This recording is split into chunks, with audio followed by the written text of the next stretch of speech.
I saw something.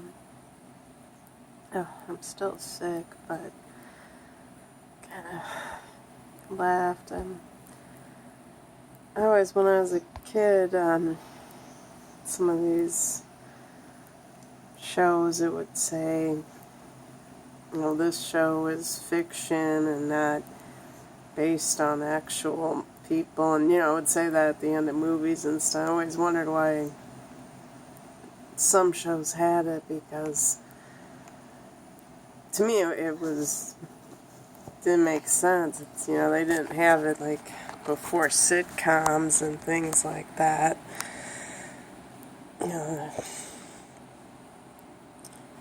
Mama's Family and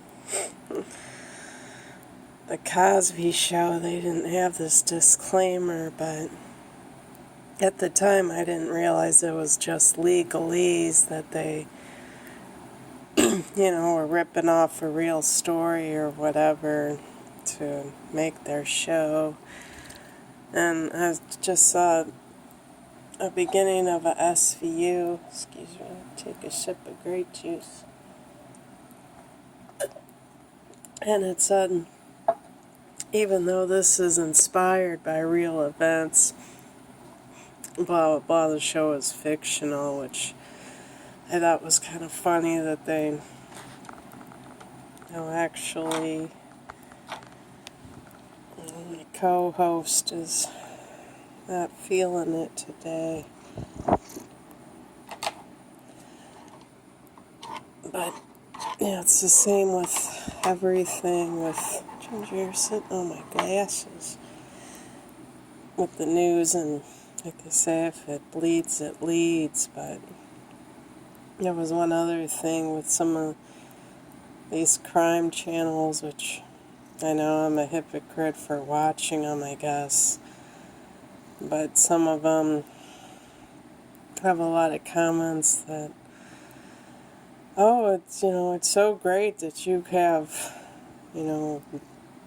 obscure stories or new stuff, as opposed to the people who have the same, boring, redundant stories that we've all heard before. And times I wonder how, victims would feel about that. It's like, well, gee, I'm so glad that my gruesome murder is helping you become internet famous. I'm glad my severed head being thrown into a drain pipe has worked out for you. And,